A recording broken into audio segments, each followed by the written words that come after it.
Hello and welcome to the Shannon DeVaughn Show. My name is Shannon DeVaughn and I am so happy that you've taken time out of your day to join us for an awesome interview. Today we will be interviewing a national recording artist by the name of Mr. Jamar and a motivational speaker by the name of Mr. Michael Rice. And so please stay tuned. This is going to be awesome. It's going to be very intense. So I will ask that you just listen, take time to watch this. Don't rush. It's going to be good. It's going to feed your soul. So thank you for joining us. God bless. Hello everyone and welcome to the Shannon DeVaughn Show. Thank you for joining us today. We have two awesome guys here that have joined us. We have Mr. Michael Rice and we have Mr. Jamar Allen. And these are two young black men who are doing awesome things in our community. They are making some moves, making some changes, not only in our community, but for the kingdom of God. And so we are so excited to have the two of you here. Y'all all right? Good. What's up? Okay. Glad to be here. Glad to be here. I'm so happy to have them. So we're going to start off briefly with introductions, and then we have some awesome questions that we're going to get into. The purpose of this interview, it's to be very transparent. And so we may discuss some things that are a bit uncomfortable. And if that's the case, just giving you the disclaimer now, the purpose of having those types of conversations is ultimately so that people can get over their hurdles and so that they can get what they need in order to move forward into the destiny that the Lord has called them to walk into. So we'll start off with just some introductions. Jamar, will you tell us about yourself and who you are and what you do and what's going on in your life? I am Jamar Allen. I am a national recording artist and a proclaimer of the greatest gospel on this earth. Pretty simple. I like to consider myself transparent and honest, walking in truth, and proud of that. These two know each other, you can't tell. Michael Rice from out of Henderson, North Carolina, the founder and CEO of Discover Greatness, and just here, like Jamar said, we are sharing not only our passions, but what we love about the principles and our path of following Jesus Christ. So I'm here, I'm happy to be here, excited. As they both look at me. All right. I should have said CEO too. See, you can say CEO. You are CEO. Yeah, but he said it now. See what I'm working with? I love these guys. They're awesome. So I want to start off this interview by talking about purpose.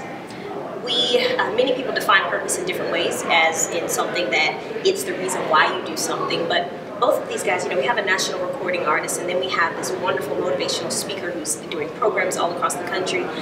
What's your purpose? Why are you doing what you do? I'm doing what I do because I don't feel I know that I'm called to help change a generation, to change a generation's perspective on what worshiper looks like, change a generation's perspective on what a man looks like and how a man conducts himself. And to be obedient to the word. I feel like I'm one of the few that's called out of darkness, to be direct and to be honest and to walk in truth. It's a challenge.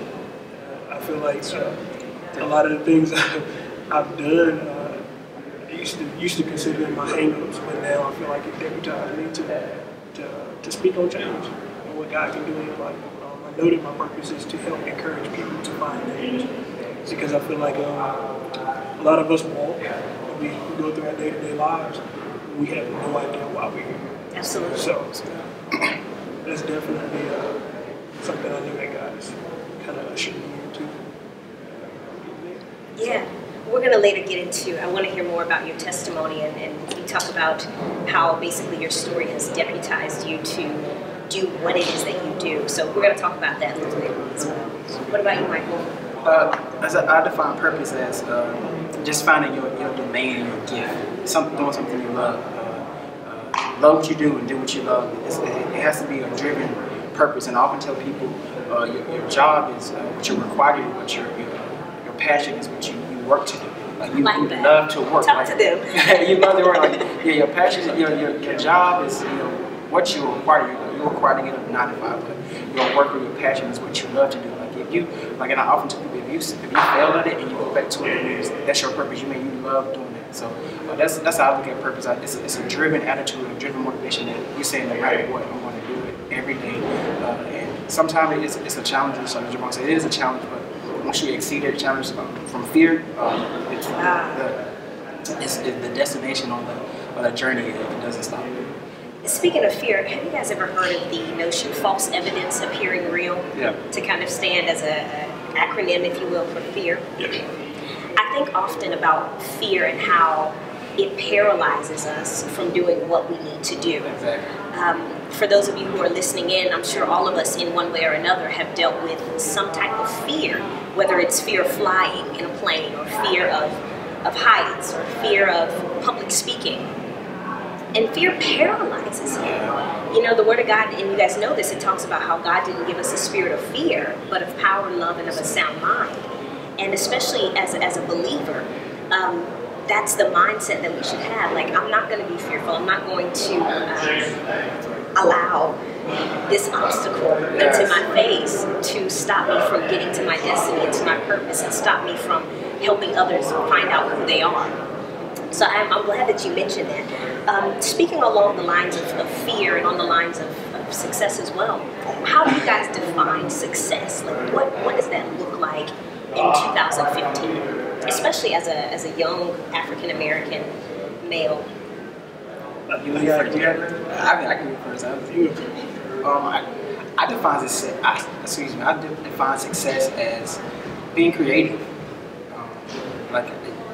We've been set on this earth to create. So you create, and then one of the guys said, he said, first you have to speak before you can create, because first you think it, but before you can create, you have to speak. It has to come out your mouth. Like, for example, you thought about this show, you thought about it, but it had to come to fruition while you speaking and saying, I'm going to do this. So I define success as being creative. Whatever you're starting on and creating something for yourself. That's how I define success. For me, I can't define success because what I view as being successful may be completely different than other people. Sure. I think success is in here. A lot of us didn't start on a level playing field. So for somebody, actually just surviving to 18 is success, whereas somebody else as 18 is just another step into adulthood. Some people don't know what to do after that. So for me, when it comes to success, I think you just kind of gauge it yourself. It's hard for me to generalize it, but for me personally, I wouldn't look at myself as being successful until I stand before God and I say, "Job, I really want it." Success. Yeah, I kind of set a high bar for myself, but until I stand before Him and He says, "Job well done," I really want to be in that line that exceeded. Like, I didn't even know you was going to be able to do this, which I know that ain't possible, but that's just how I picture it. Like, I want to be so, that's the only bar that I see in regards to success. Not sales, not shows, not flyers, not popularity, none of that. My success will come when I stand before Him and I know that He's pleased. You mentioned earlier about how for some people, turning 18 years old, that's a milestone. Right. That's a big deal. Absolutely. Can you talk to us more about what that looks like, especially from the perspective of one who, you've overcome some odds, and we again are going to talk about that a little bit. Just because, I hate to get super deep early, but I feel like a lot of times we look at man as being the foundation of the family and different things, and we put him at the top of the pyramid. I really think he's at the bottom. And I feel like he holds things up, he sets the standards, and everything kind of, predicates upon how strong he is. So if that foundation isn't solid, then we're in trouble. And I think a lot of times the attack, and the enemy can attack our family and our future and different things from there. So if they can get you early, if the enemy can get you early, if the streets can get you early, if questioning yourself and doubt, and you become, insecure and feeling inadequate, if that gets you early enough, then you can't be a foundation for anybody or anything else. That's good. So I think it's vital that, in my eyes, making it to 18 was like, let's go to Vegas. 'Cause I didn't, so it's like a really, really big deal to make it to 18, and I didn't have a plan at 18. So I think it's a big deal because the attack is on the foundation, or what's supposed to be the stronger vessel. So.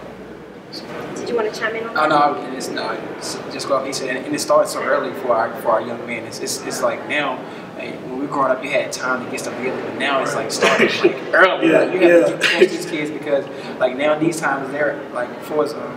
Like I said, I want to go deep, but for us like prison numbers, like they're averaging males, trajectory off of third grade level of reading and whatever it is. So it's starting like kindergarten.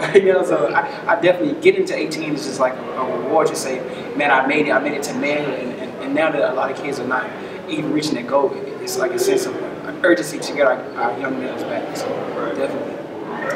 Speaking about young men, and this issue, it's not just for men. I'm sure my audience, we've got women, everybody's watching this.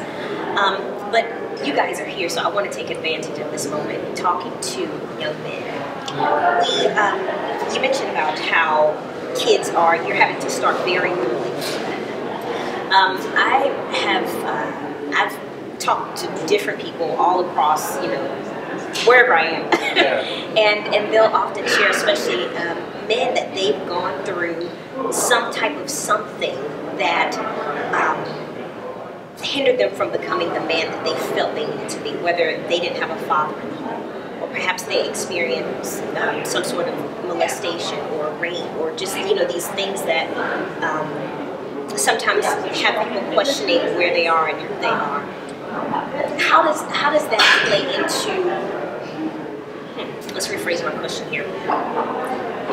What would you say to someone who maybe didn't have a father in the home, maybe a male who did experience some sort of rape or molestation? What would you say to that man to let him know, hey, you are created in God's image, you are the foundation? Well, let's talk about that. Don't let anybody devalue who you are, whether you are a male, female, anybody, young person. Don't let anybody devalue who you are. In today's time, I think sometimes we use it as a hindrance or an excuse to say, well, I didn't have a mom, I didn't have a dad, or nobody was there for me. But you have seen so many people exceed that goal of not having a person or guardian with them, because that's motivation, that's personal motivation. So I just want to say, don't let anybody tell you what you can't do. All things are possible in God. So like I said, don't let anybody devalue you. Just let devalue you, knowing that you are a king, you are a queen in today's time. Jamar, you have a song called Please on your album, The Invitation, which if you do not yet have his album, please go get it ASAP. And we'll have him share later where you can purchase his album. Promo. There it is. So Jamar, your song Please, it hits some rough things. Can you talk to us about that? To me, it speaks the truth. It speaks of a lot of things that's going on. I think a lot of us now who become artists want to be respected as artists. You take Christian off of it. You're a Christian first. You're a follower of Christ before you're anything. So, and when in Please, we address homosexuality. We address being molested. We address me, myself, struggling not to say things that I used to say before I came to Christ. But I think it comes down to transparency. And like you were saying, you have to find something within you. You have to have a relationship with God, regardless of who's around you, regardless if it's mom there, dad there, grandma, whoever's there. Establishing a personal relationship with God. It doesn't mean knowing the Bible front to back. Yes. It's just establishing a relationship with God, and allowing the Holy Spirit to gauge your decisions matters. That's the only thing that matters. Allowing Him to guide you in your walk, your talk, the questions you ask, the answers you give. If you allow Him to gauge you in that, at the end of the day, the Word says that before He was created, He knew. He knew all of this. Yes. He knew what we were going to go through. He knew everything. So there's no mistakes. So there's no mistakes. God didn't make any mistakes. but I think it's up to us what we do with those. Absolutely. So. Absolutely, and I thank you for mentioning that because ultimately the source of healing that we need, there's only one source. You know, we know that only one, and it's found through Jesus Christ. And we live in a day and a generation. Now, don't listen, if you are a self-help author, if you are a motivational speaker, please know I am not knocking who you are, what you do at all. You know, I know Michael and I, we do a lot of motivational speaking as well, so no shame here. But ultimately, we know that the foundation of healing is only through Jesus Christ. And we live in a society and a time where the focus is a lot on let me build you up, let me build, let's focus on who you are and how great you are. And don't get me wrong, these are wonderful principles. But if Christ, Jamar, you spoke earlier about that foundation, right. If Christ is not that foundation, then we're lost. And so I think it's important. I'm glad that you brought that out. And I know, Michael, you've got your motivational speaking and Discover Greatness. And so you're pouring into people. I want to respond to that. Yeah. And basically, what motivation is it's uplift. But me growing up in a Christian home, my principles came from the Bible. People may look at it a different way, where there's different principles. But that upbringing was, following the Bible, getting up and saying scripture. So that personal drive is based off the principles that have been instilled with you. You just pouring it out and giving it to other people. So I definitely agree with that. It definitely has to come from some foundation, no matter where you're from. Those principles have been installed in you, and then you go off there. You may stray away from them, but you're gonna come back. You will come back. It's no way, because you may be in a place where a friend's not there, mom's not there, but it's your spirit. Someone's gonna make you go pick up something scriptural based and say, man, I remember when I was taught this. Took me a while to come back to it, but at the end of the day, it's like a refresher. So that's exciting. So I definitely agree with that. No shade to my motivational speakers. That was right on time. Seriously, no shade. We're joined forces. But I think it's definitely important to have that balance in between the two. So I want to talk about this, and I'm going to ask each of you this question. And I think it's important to have these types of conversations, just because people don't like to talk about their lowest point in life. So I want to ask you guys, what was your lowest point that you experienced in life, or just a point where you were just like, Lord, I don't know how I'm getting out of this, I don't know what's going on, and how did you come up? How did you get out of that place to move on to where you needed to be? I know that's a loaded question. It's like we feed on each other. You get on each other, but I want to say I think one of my lowest points for me was surrounding sports. I played high school football. Was pretty known in high school. Went to college, and didn't get the. I want to say didn't get the opportunity because my pride kind of got in the way of me obtaining the goal that I wanted to for sports. And I got to a low point when I let football go. It got to a point where I was about to graduate, and I just was prideful of not saying to myself, "Hey, Mike, just finish." I got to a point where I was like, "I'm just done. I'm tired," and that's it. And that was a point where I didn't want to talk to nobody. I shut all my friends out. I shut teammates out. I just started coming home. I was like, I don't want to be around anybody. My friends were like, "Man, you don't come to the games anymore." I was like, I don't want to be around nobody. I just wanted to be to myself, and there was a point where I had to lean. That's going back to the Bible. I had to lean not to my own understanding, all my ways acknowledging God, because nobody was there. But even my family, I just wanted to shut everybody out. So I got to a point where it's just like, man, what's happening to me? I was feeling low. Sometimes even sitting in the dark, because I was like, man, I was low. Like, it was a point where, because I love that sport so much, and to have it, I don't want to say taken away because I did it myself. Having it taken away, it definitely kind of hurt me. But one thing that I don't know, you want to answer the uplift? Wherever you want. Yeah. One of the uplifts was when I graduated college. Like 2 years down the road, I got a chance to coach football, and that was the personal motivation that I needed to instill back from my mistakes, what I learned in college, and just to hear parents, because we consider it sports, we're winning and losing, but just to hear parents email me and say, thank you for uplifting my kids, thank you for giving them principles that's going to help them. And I never forget one mom, she emailed me and said, thank you for putting Christian principles inside my kid. One of the kids that went back home and told his mom that, Coach Wright said a scripture today at practice, and from there I always told myself this: winning and losing is good, but I want to affect kids for life. It's like training kids with sports, but develop them for life. So when they're old or when they have kids, they be like, I remember that day that Coach Wright uplifted me and helped me in that time of need. So that was it for me. And I know you will, as long as that humility is there and the Lord is leading you. You will. Yeah. You will. You don't have a choice. Yeah, definitely don't. Did you, okay, let's go to your question here. So what was the lowest part of your life and how did you find your way out of it? My low was low. Low. In Lodabar. Been on my own since I was 13 to 14 years old. Throughout that entire time, I struggled with depression. I had identity crisis, didn't know who I was. I dealt with molestation, going through stuff like that, and really not having a clue as to what it was to be a man. So you take all that and you let it get, I guess the word they use is like concentrated. It's like shaking up a soda, and you look up 20 years later and you go through that and you're irresponsible. So my lowest point was probably about a year and a half ago. I looked up and I had kids, wedlock, semi-adultery. I wasn't working because at one point I had transitioned from hustling, selling drugs and different things, and I had just stopped. I made my mind up to stop. I struggled because I was struggling financially. I was struggling as a man. I wasn't being a father.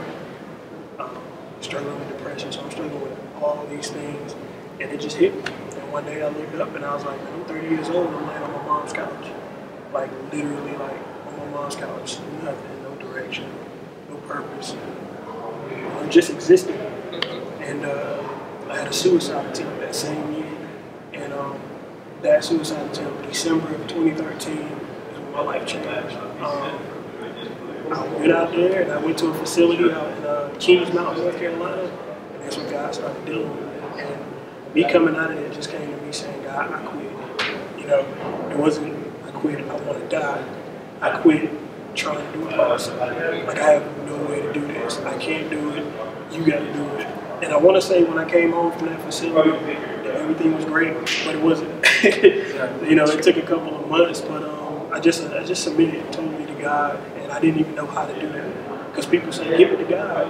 Nobody ever told me how to do it. What submitting to God looked like. Nobody showed me. Like, it was just things that God dealt with me. I asked for Him to come into my life, and He just dealt with me. I wasn't good at reading the Bible. I wasn't a big fan of Scripture. King James, thus thou thee. Just wasn't me. Just dying. But that just living translation. Okay, guys, last question of the day.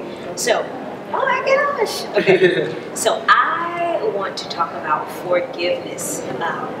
Forgiveness is something that we all have to do if we're going to move forward with our lives and the next phase of life. So talk to us about forgiveness. What does that look like? How do you forgive? How do you let go when somebody has just treated you poorly and just kind of put you under their feet and did that number?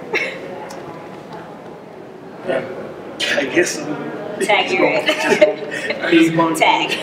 I think forgiveness is vital. I think unforgiveness has been more of a stronghold throughout my life than fear has. Wow. I think what I've learned is that we have to extend the same grace that God extends to us, to people. We have to put ourselves in a situation and be understanding and be forgiving, because if not, it festers. And just like any other sin, it grows. And for me, it grew into hate, it grew into violence, it grew into bad decisions. And it all came from me being angry at things that happened to me 20 years ago. So now instead of me being able to effectively witness to somebody, I'm resentful towards men and authority because my dad wasn't there, or different things like that. You have to operate in forgiveness. us because you know it. We all need it. You know, we're going to fall short. You know, and that unforgiveness, just like fear can paralyze us, unforgiveness puts a lid on anything you're trying to do. No matter how saved and anointed you are, if you're walking and you have unforgiveness, you can only go so far. You know, with a hard heart, and you know, it jacks up your mentality, and it just puts you in a bad place. I think it's vital, no matter how bad, how hard and painful the hurt was, you have to have forgiveness. You have to be able to forgive, and most importantly, forgive yourself. Oh, sometimes we beat ourselves up. I think that's one of the biggest things. We beat ourselves up. You know, I forgive myself for doing this, doing that. You know, God's forgiven us. You know, He's overlooked things, and you know, He's extended grace, and you just gotta let it go and move forward. What about you? What he said. Man, if you can't forgive, you can't grow. He nailed it right on the head. Like, it has to be a place in your time. It has to be a place in your life where you can say, whatever happened, I have to let that go and move on. And I often say, because no matter that you were mean to that person, no matter that person did you wrong, you're going to see that person again, and you never know, that person might be that person you need to get to wherever you have to go. So you have to be able to forgive. And often people say, well, I'll forgive you, but I'm not forgetting it. But that's just kind of the cliche now. But if you can't get that bitterness out, it's going to be hard for you to move forward. So I definitely nailed it on the head. He actually nailed it on the head with the answer. So I think forgiveness, we shy away from it because there's such a hurt inside of us, and there's such a disdain. It's like, I don't want to be around you. I don't want to see. When we see the person, we get knots all in our stomach and headaches, and with men it's even worse. Tell me about that. Pride. Oh, it's almost like giving somebody and opening up and saying, like, you hurt my feelings. It's almost like saying that and saying, I forgive you, or even asking for forgiveness. It's almost taboo, because that's what's instilled in us. We gotta be strong. Like, that's what I'm saying about changing the image of how men are. Be transparent. Wear your heart on your sleeve. How else am I going to understand? You know, that communication barrier being down. If I don't know you need forgiveness or you was offended by something, how am I? And I don't walk around and offended everybody, and then you know. You have to, like, in these days, you have to say something. And I made a video. It was talking about clean the air. You know what I'm saying? Because you don't see the tension or the disconnect, but it's like you can cut it because it's really heavy. And like you said, men, like we'll just hold it in to the fat lady sing. And sometimes she gonna never sing because it's plus size lady. Plus size lady. But no shade to the beautiful. But we'll hold it in, and it never. I love it. It never goes away. So definitely, you have to clear the air and have the communication. All love to my plus. 222, on my album is for you. Oh yes. My Proverbs 31. Man. Yes, that's great. Thank you for it. Nice way to fix that. Let's go. Great. I love these guys. Absolutely love them. Well, thank you guys for our interview. That concludes it. I would like to, I guess, officially end by Jamar, you telling us. Why was I looking at Jamar? I was like, Jamar. Awesome. Jamar, I would like for you to tell us a little bit more about your music, where we can find your music, where we can buy your album. Where are you? And the same for you as well, Michael. You can find my music everywhere. iTunes, CD Baby, Google Play. I have 2 EPs out. Sincerely Reloaded is my first EP. And The Invitation is the second one, most recent one, hosted by album release. Great time. You can also find me at www.iamjamar.com. That's www.iamjamar.com. You can keep up with me, keep up with the ministry. I hate to say me, but I'm just being led by God. So I am, and I say I am. Why? Because God said I am that I am. Therefore, whatever I do, I am comes before Jamar. So God always comes before. I love that.